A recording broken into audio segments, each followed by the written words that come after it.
Project Platypus, a semester in review, presented by Lindsey, Aker, Lilly, Bartholomew, and Lexi, Deeter.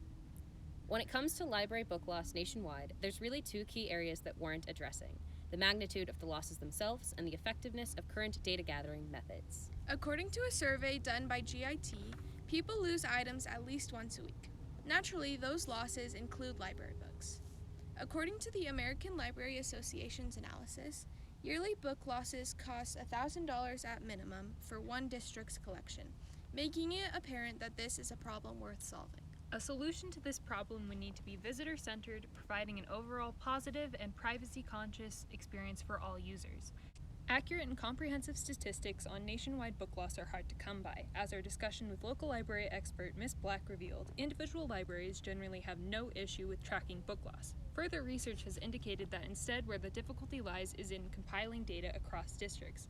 Considering the sheer magnitude of books that come in and out of libraries every year, our group decided that our final design should address this need for a more effective method of nationwide data collection, as well as be visitor-centered, providing an overall positive, privacy-conscious experience for all users. Upon identifying our problem, we took a look at a few products currently on the market, including Mate and the RFID book label, as well as Tile's patent for Mate, which is focused on location-based tracking.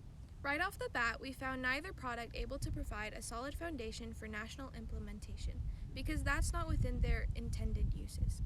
Tile is for individuals, and its reliance on location tracking makes it concerning for public library use, while the RFID book label fails to track books outside of the libraries themselves. Having determined we can make a better solution to track national data, we were ready to move forward with concept generation. Some of the solutions we came up with included a wide shelf scanner, a book displacement system built into the shelves, and a location-based grid system to aid with in-library locating. Our decision matrix included a variety of criteria, including simplicity, accessibility, a moral approach to privacy concerns, and the flexibility to be implemented into current library systems without too much difficulty. Based on the results of our matrix, our conversation with Ms. Black, and our decision to pursue a more computer-focused solution, we ultimately chose to move forward with Lilly's proposed alarm and light system, modifying it to focus solely on the alarm function and to work in conjunction with a website as opposed to a physical fob. With that background in mind, it's time to introduce you to Platypus, the one and only public library alert-based tracking yielding placement upon supplication.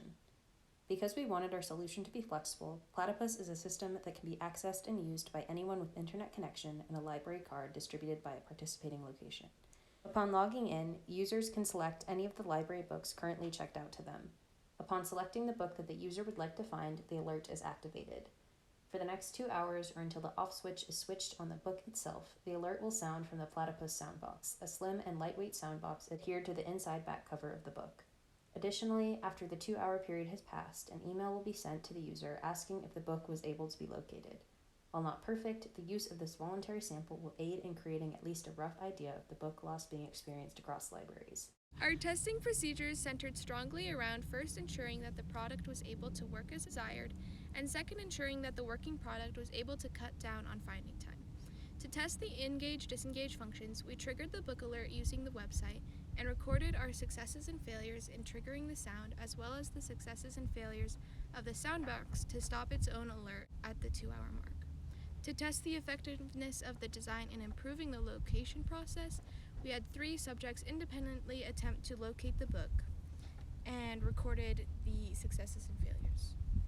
All tests proved successful. Our most significant finding was the marked decrease in finding time seen with the soundbox engaged versus without it, even when distracting simulated city sounds were introduced to compete with the soundbox's alert function.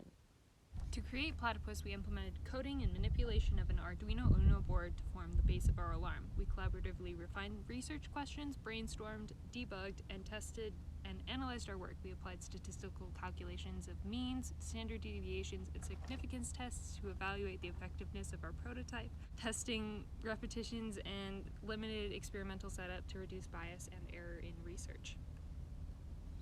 Platypus is perfect for our problem. Through the alarm system, library materials will be located more often and lead to fewer annual losses of material.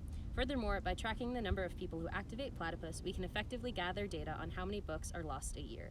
Through a nationwide implementation of our solution, we would be able to count activations and discover exactly how best to keep materials for the benefit of all public library users.